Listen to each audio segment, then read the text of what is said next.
This is a beautiful mid-May morning here on the Corsica River.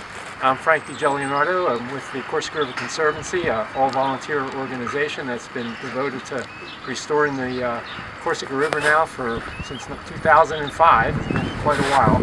One of the things that we've been doing for the last 6 years is working with the Department of Natural Resources to bring oysters into the river to restore some of our historic oyster bars here.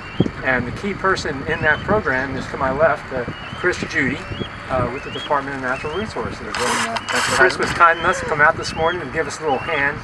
Like I said, this is an all-volunteer effort. We've got about 44 residents in this area that have piers on the river that have agreed to have oysters growing at their piers, and we're going to show you how we do that.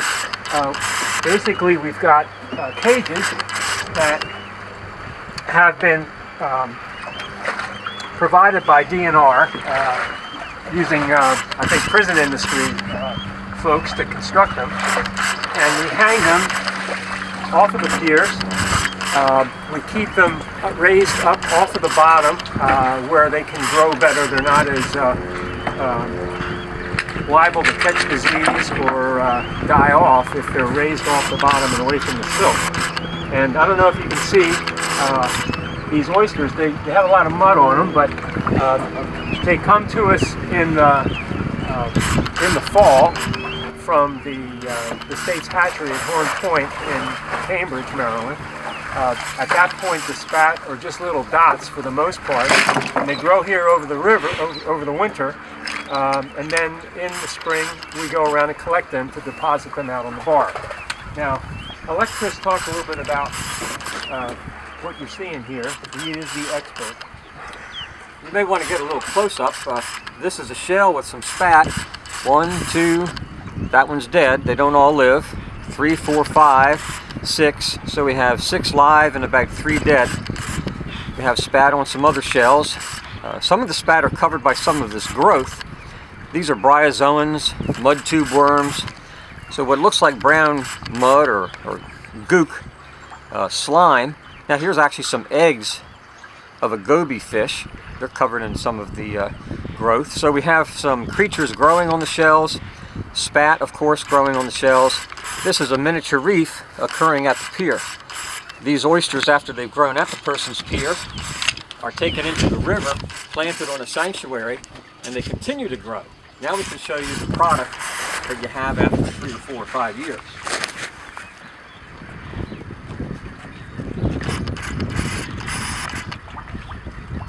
After the spat grow a number of years, these are perhaps 5 or 6 years old, they become large clumps of oysters. Again, maybe a shell started with 6 or 5 spat, turns into a clump of 2 or 3 large oysters. Here's some oysters here, and these 2 with mussels. Mussels grow on the oysters after they've lived on the reef a while. The oysters and the mussels filter. Some other creatures, barnacles, they filter the water. So again, the reef that started at the pier has continued on the oyster bar in the Corsica. So this is a natural oyster from the reef. It's a single oyster, a nice shape, just an individual oyster like you'd see at a restaurant. So at the reef there are some of these natural oysters, but there are thousands and thousands of these oysters that were grown at people's piers.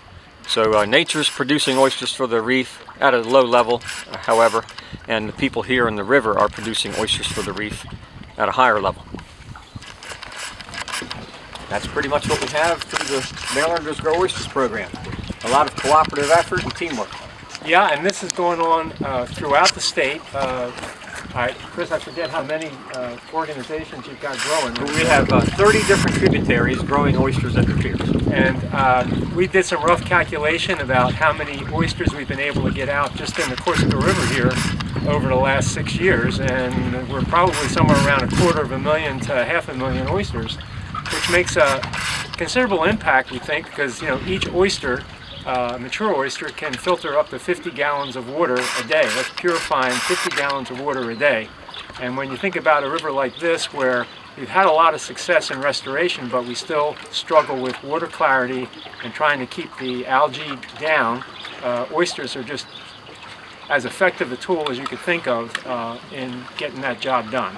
So hope you got something out of this little session this morning. We're going to do our collection, and then head downriver to the oyster bar and do our planting. Hopefully, if you live on the river, join us in this kind of endeavor. If you don't live on the river, support Corsica River Conservancy. You can find out more information at CorsicaRiverConservancy.org on the internet.